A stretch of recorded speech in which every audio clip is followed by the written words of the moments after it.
you don't come across a female entrepreneur often who not only worked in a male dominant type of environment, not just did it, but succeeded. And she'll cover in a second what she did, but also is passionate about giving back, right? So, and I always so drawn to individuals like that. And I'm really excited to spend next 30 minutes with you, Mary, and just pick your brain and have an amazing conversation. And if you can just take a couple of minutes and give the viewers a little background about who is Mary? What did you do? Well, let's see. I started as a teacher because when girls were growing up, when I was a little kid, I didn't like blood. And so I couldn't become a nurse because that was my only other choice. So I knew as a little kid, for example, I used to bring all the neighborhood kids to the basement and I had little desks and I gave them tests.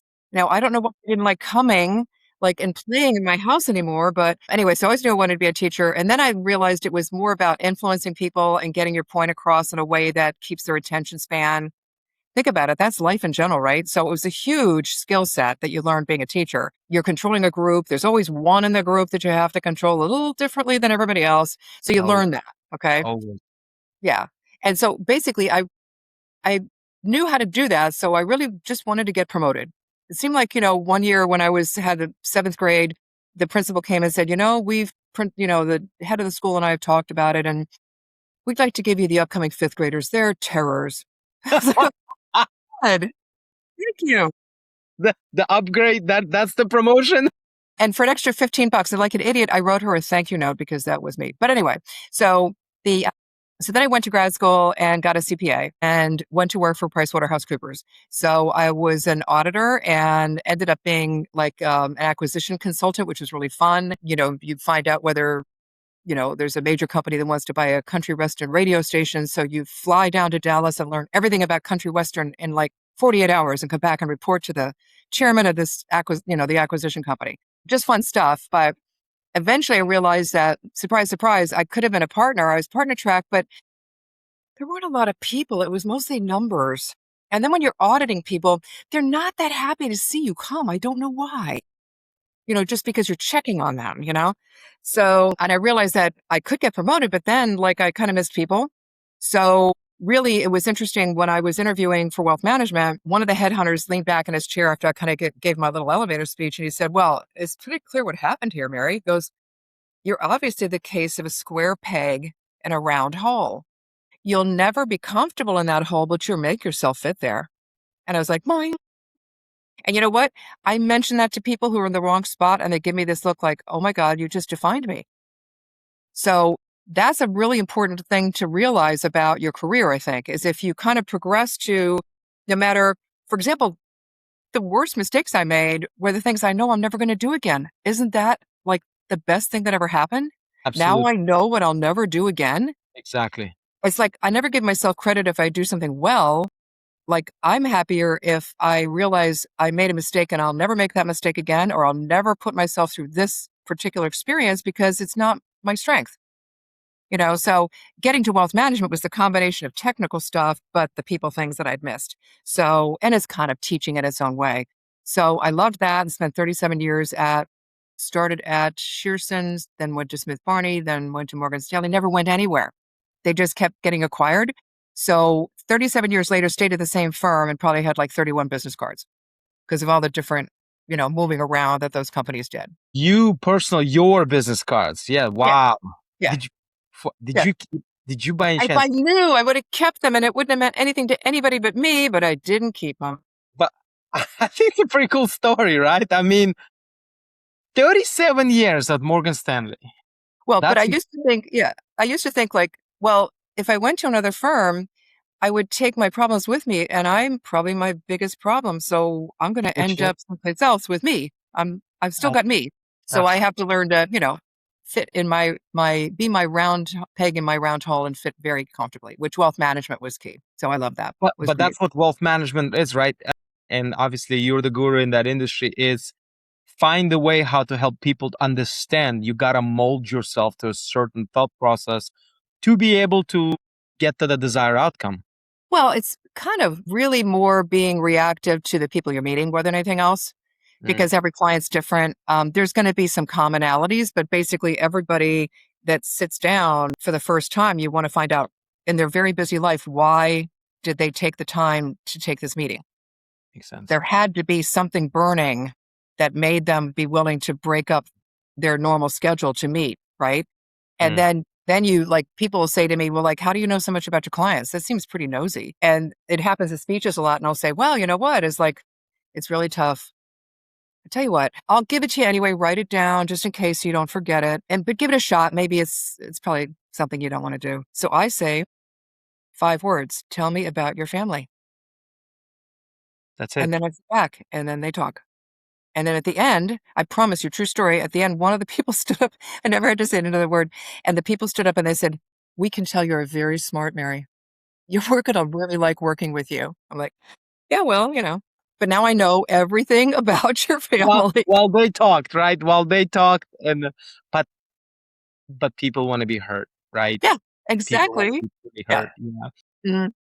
Well, I mean, let's go back to that 37-year experience at Morgan Stanley. And before launching your training company, what was the moment you realized the industry had a gap that nobody was addressing?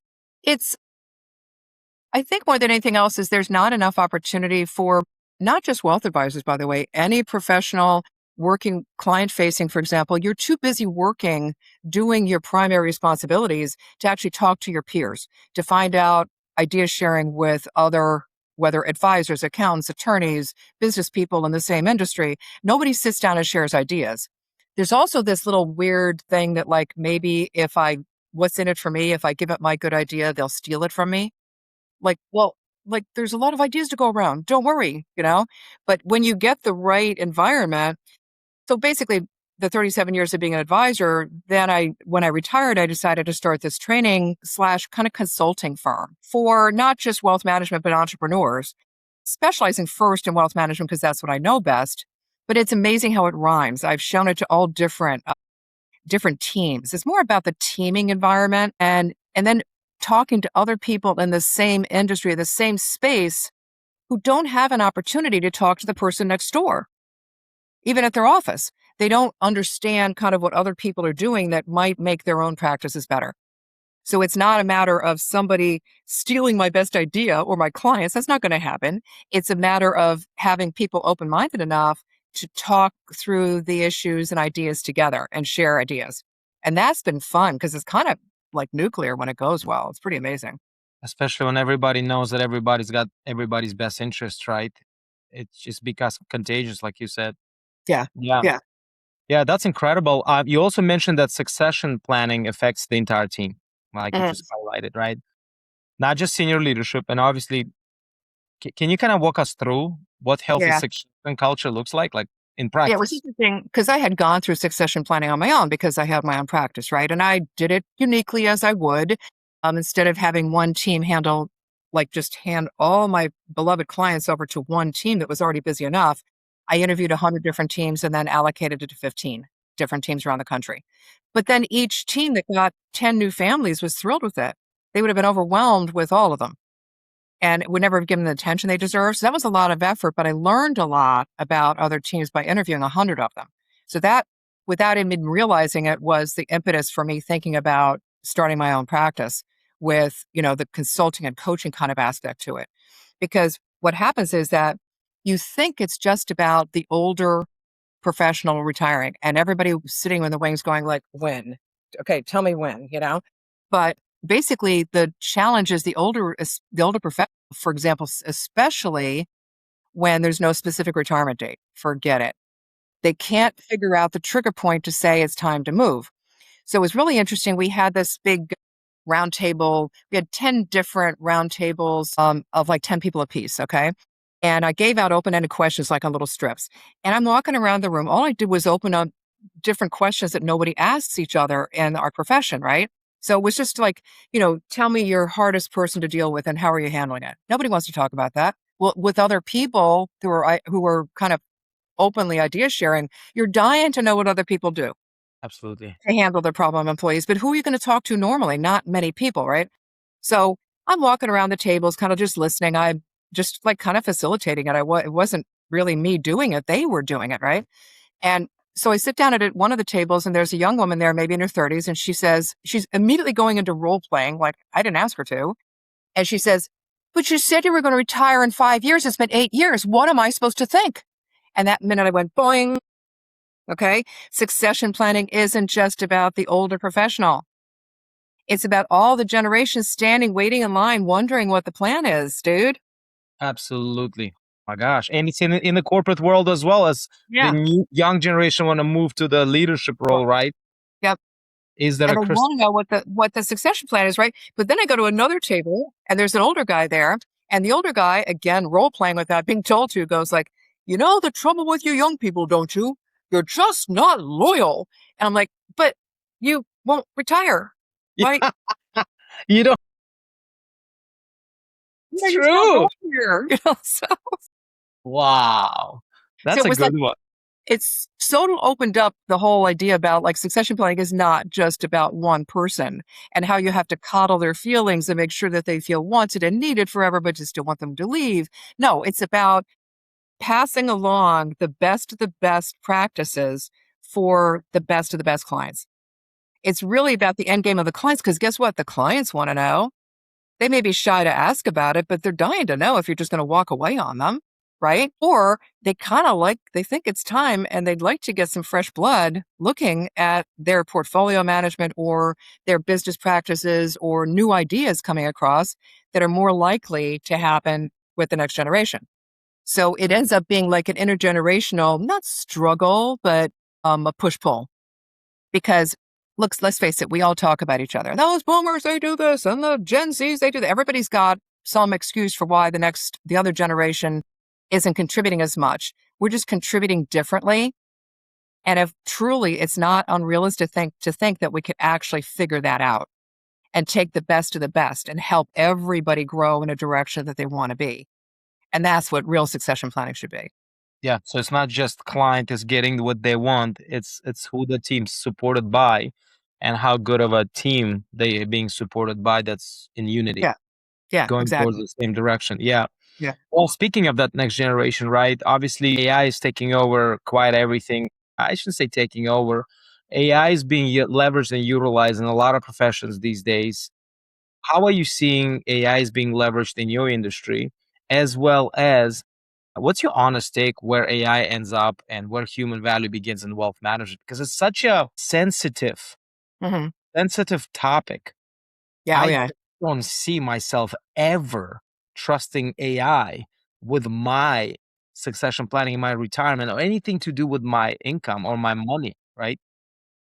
But if you use AI, you realize that it's a really good tool. It's very interesting. I had a young guy that started working for me during COVID, and I never physically met him, but I interviewed him on Zoom. We ended up being really good friends. We talk all the time. He's like 25, I'm not. And so at any rate, he calls me out of the blue and he goes, I wasn't around, but like when computers first came out, did people say they were going to replace everybody's job? And I go, I think so. I remember the punch cards were going to take over the world, man. And then he goes, and when the internet first started, didn't people say it was going to take over all the human jobs? I'm like, oh, for sure it said it. Like, and then when you got, and like every iteration of technology as it gets better and better is going to take up all our jobs. But will it make process driven tasks easier? Yeah. Will it automate things because it knows exactly what the end product should look like?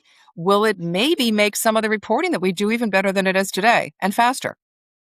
I think so, but will it replace human to human? No. I mean, because again, you don't want to talk about like every family has its own like stories, right? You don't want to share that with a computer and hope that they can understand it and then help you with your estate planning or help you understand the risk you're really willing to take given all the factors in your life. So there's that people to people aspect of it that unfortunately, my honest opinion is there's going to be a swath of employees in all different walks of life and all different professions that are going to be left out because they're focused more on process and end product rather than people. And I think people will thrive. But what I've been finding also is that there's a really interesting dynamic when you can pair, once again, it's the kind of thing that you learn by observing it. And it was on one of these other sessions that I was in. I was like, oh my gosh, these people could be like amazing together. Here's a person who's really focused on the human side of it. And here's a person who's so smart and only just says, well, let me ponder that. Let me think that through. Let me Yeah, design a process, right?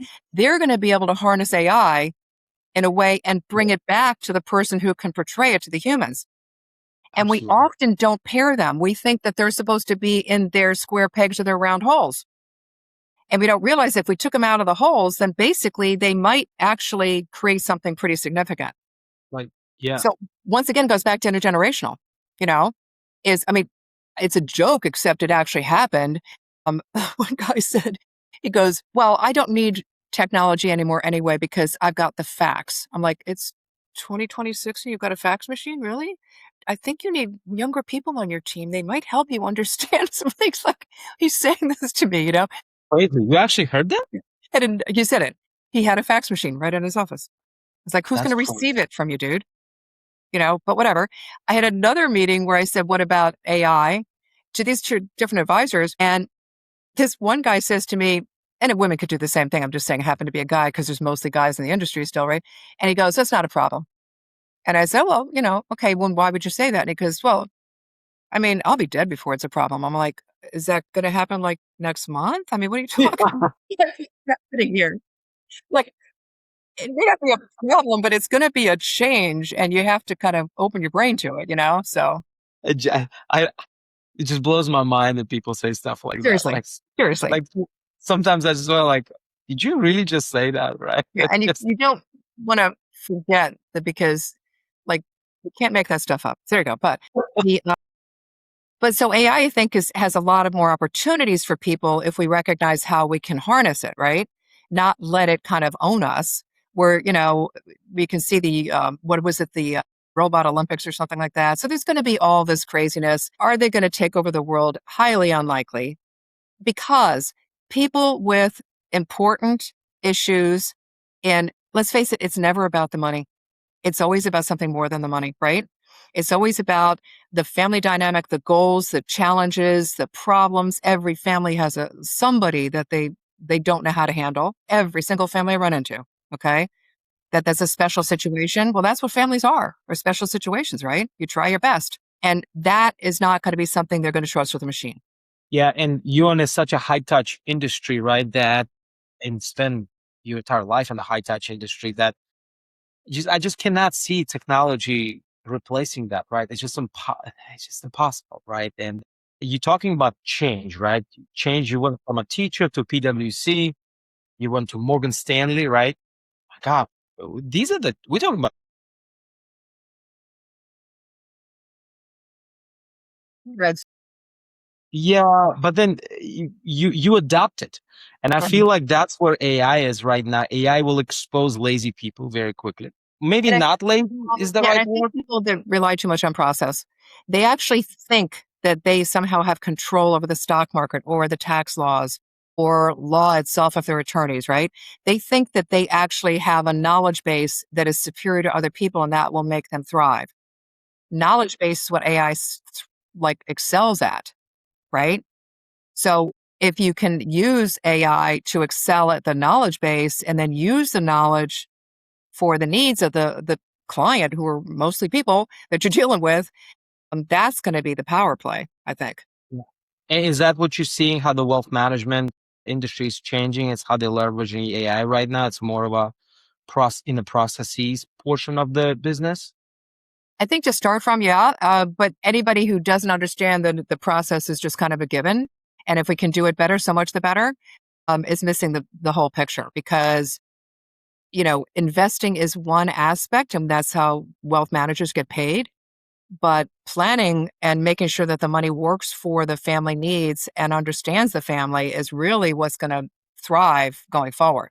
So that the process to get a portfolio designed that reflects the risk people want and gives them the output that they can understand. That's a good thing. And I think that's where we're going, you know? Gotcha. Gotcha. So it's more of it's a partnership. Yeah. So Yeah, for sure. yeah, you said years 0 to 5 is where judgment is built. Hmm. Yeah. Yeah. With AI handling the entry-level tasks, how do you see young professionals develop real judgment going forward? I think it's going to be tough because I know that, like, I always say that I only learn from my mistakes, but I really do. And boy, my first 5 years as a CPA, like, I had an MBA and I didn't know how to Xerox. I didn't know how to make a spreadsheet. But I passed the CPA exam. But the point was that you really have to, like, make mistakes and really learn from them and build from there.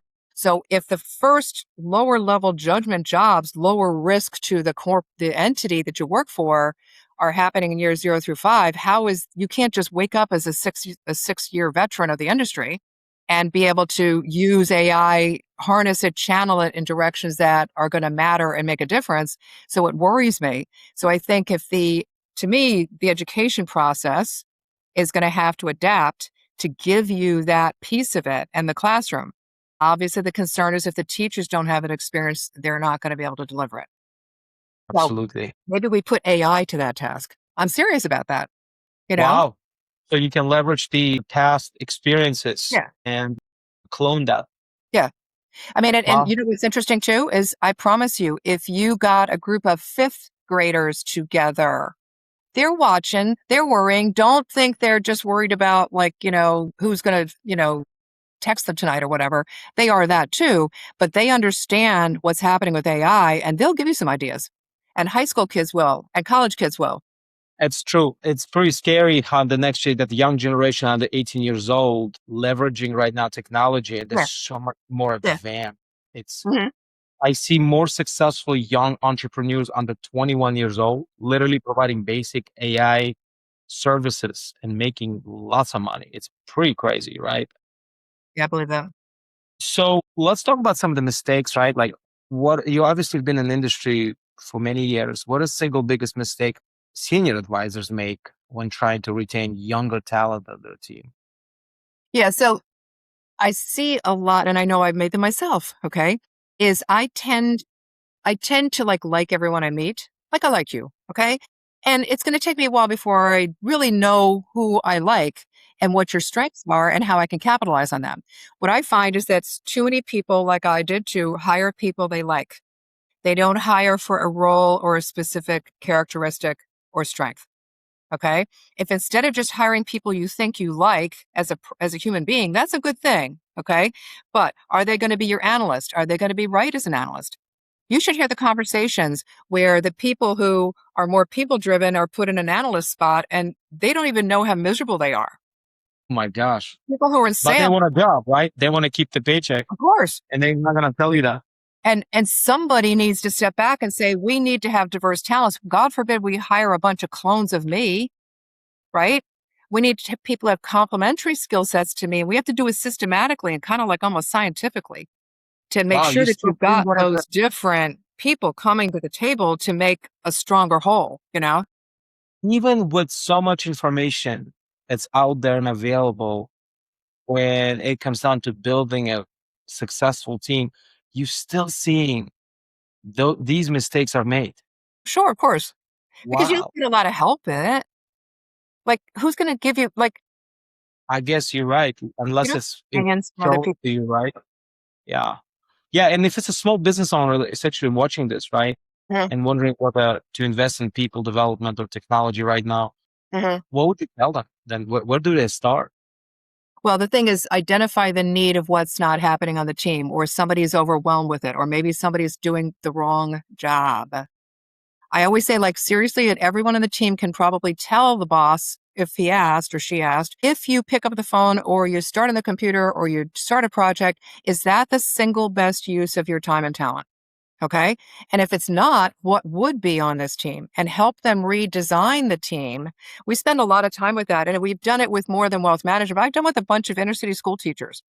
And you'd be amazed at That's how true. the light bulbs keep going off. And I set up speed dates for people who are completely different from each other so they could team teach. And it's amazing because, and I'm just telling you using things that I know, not that I'm a magician. It's magic what they can produce themselves by being two completely different personality types that bring together this power.